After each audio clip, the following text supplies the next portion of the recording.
Great Tate, Ambition Series number 20.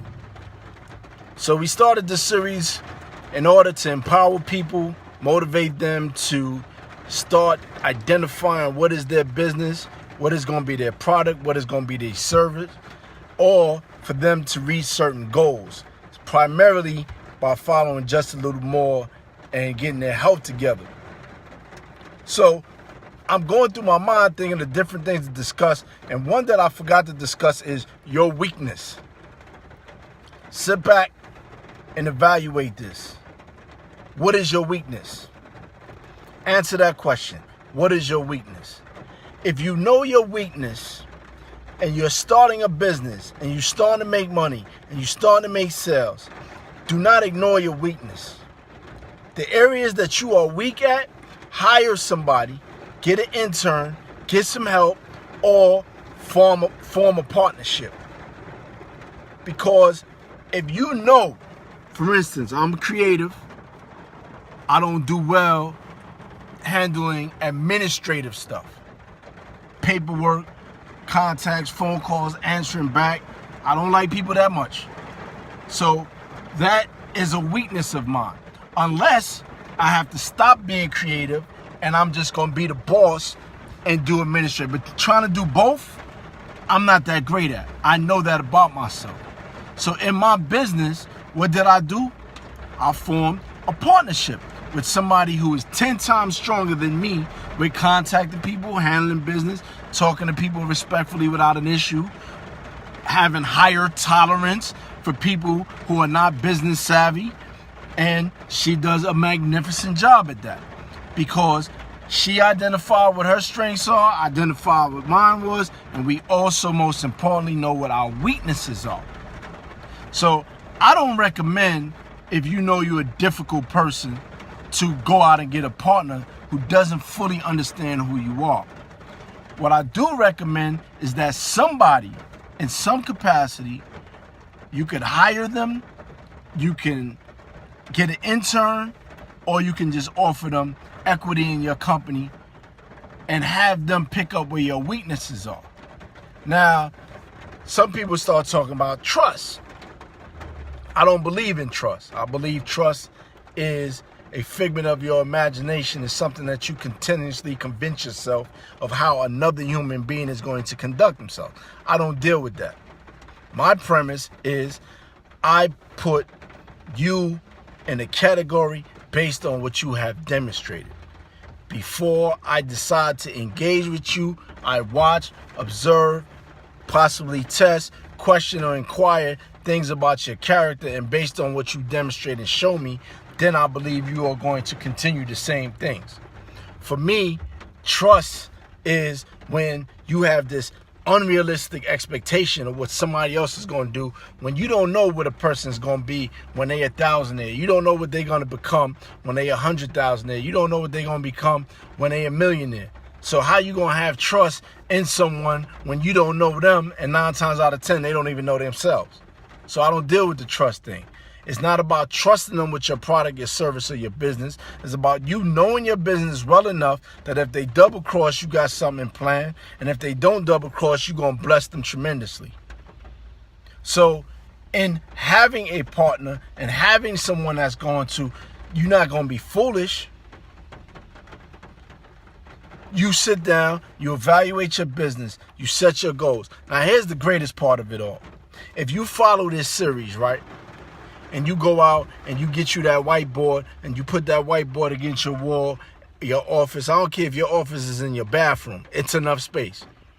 All you need is a phone or laptop and something to keep visualizing and starting your short-term goals.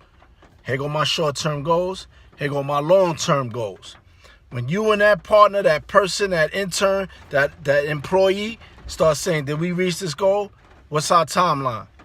You don't have to worry about crossing and double crossing because everything is getting checked off. How many sales we had? Boom. How much did we sell it for? Boom. Okay, then we should have this amount. We do? Fine. Then nothing disappeared. Now here's the other thing. Very important when dealing with people. When you first meet someone, your intuition tells you exactly who that person is. But on subsequent meetings, you allow your wisdom to fool you. Your gut tells you this is not the person to deal with. Your intuition drives you. You don't want to go there with this person. But what you do is you get these bright ideas based on ego, fear, or desire, and you keep dealing with the person. Then the person snake you, and you go, damn, I knew they was a snake the whole time. So you wasted all that time investing a snake or opening your business to a snake or open your vulnerabilities to a snake. Don't do that. Have some tests, have some dialogues, have some conversations. Find out what your weakness is, admit to it. Don't put up a bunch of defenses and get all girly and sensitive and all in your feelings. Get out your feelings and get in your bag. And here's another thing about people you ask to take care of your weaknesses. How you know they're equipped? What evaluation process did you do? What kind of job interview did you give them? Because you giving them a job, just like loving you. You giving them a job. Did you give a proper interview? A lot of people end up heartbroken because they don't give the proper interview before they fall in love. They want somebody that had a job of loving them, but they don't get a proper interview. So with your business that's making your money, why is it that you're not giving the proper interviews? Why are you not asking the hard questions? Why is it that you're not willing to have the small battles to avoid the major war? The reason why is fear or your desire. No. Don't let that be your weakness. Let your weakness be an area that somebody could come in and represent you well, so well that if you're not in the room, they can speak for you. And when they come back and say, this is what I said. Yep, that's exactly what I would have said. And the way you do that is like this. You prep them before the performance. Everybody get a sound check before they do a concert. Anytime somebody got a basketball, football, baseball, they got a warm up. So why, if you have business meeting, you sending somebody in there to speak for you, you're not having preps, warm-ups, notes, what have you. If you stay on top of your business, right? If you concentrate, nobody else can infiltrate. That's in your goals, your relationship, and your business. It could be from losing fat to gaining $1 million. If you concentrate, no one else can infiltrate. If you all lackadaisical and all willy-nilly about it, then you might have a problem. Know your weakness. Have somebody that's going to have your back.